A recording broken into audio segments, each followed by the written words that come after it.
Hey, you. Yes, yes, you. We need to talk about this book. Yes, yes, you. And you. Because I've read this book before, okay? And I might have mentioned in my last video that I have read this, in fact, in 2 days. And I'm, in fact, serious about it. It was that good.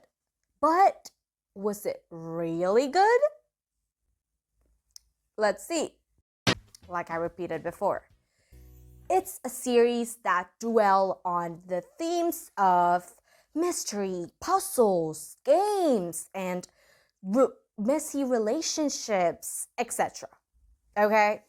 Let's start with the storyline. So we have our girl here, Avery Kylie Grambs. She's a normal high school student, barely getting by. Her mom has passed away a year ago or so, I believe. And then her father is not really in the picture anymore, and she's living with her sister and her sister's rat of an boyfriend, which I don't like that dude whatsoever. So just when she thinks to spend a day, like a normal day, a normal life of her just barely getting by, she get called to the principal office and she's like, Wait, I am not a problematic student.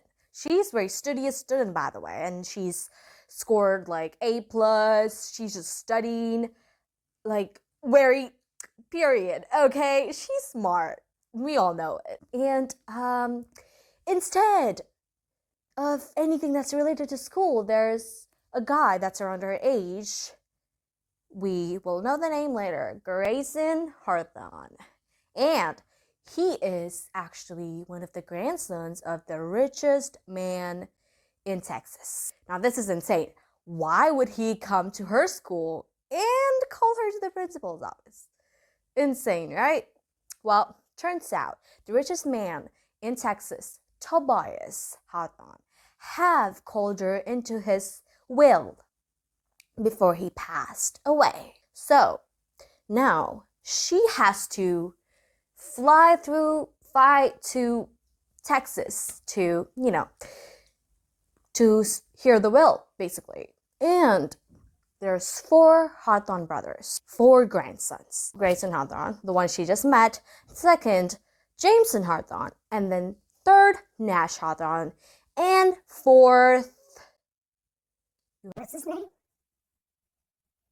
I forgot his name. Sander Hawthorne. That's his name. I think so. I kind of forget. I'm just Jameson, Grayson. That's pretty much it. But anyways, Avery goes to their place. Obviously, it's a mansion. And I'm telling you, a huge, huge mansion. Insane, rich, just classy. Okay? She can't believe it. And you know what? When they read the will, Tobias is kept the entire family only a few of his net worth and given the entire net worth to Avery, a random girl. She doesn't even remember this man. All right? And do you want to know their net worth? Yeah. 42.2 billion. Yeah, let that sink in. 42.2 billion all to her. And it's not even just money. It's the properties, the vehicles, the institutions that he made, the corporations, etc. The estate, everything is hers. And each one gets a letter, right? And the one she has is just nothing. Like, she's just, now, it's insane. But you know what? This old man loved puzzles. He loved games, and he often played with Hawthorne brothers when he was little. And Tobias has laid out puzzles and whatnot to take them step by step into the reason why he actually, gave her the net worth in the first place. And it's not easy. So now Avery is stuck in Tobias' puzzles and how and why Tobias inherited his net worth in the first place. Because First, as I said, she doesn't know the man, and she doesn't remember any memory of sort about this man either. So, now why? Why would Tobias would give his whole net worth to her? That's the question that the entire series follows. I mean, it's not the worst thing to happen to people. I would love to be Avery, by the way. Just look at the Hawthorne brothers, especially Jameson and Grayson. Don't even get me started! And also, I really love how the Hawthorne brothers have distinct personalities. Like, they kind of related, but also at the same time, their morals, their beliefs, and the way they act and react to certain events are not the same, which I really liked. So overall, this book was fast-paced. As you can see, I read it in 2 days. The chapters were really short. I was surprised. I was like, what? It's that short. It's that addicting.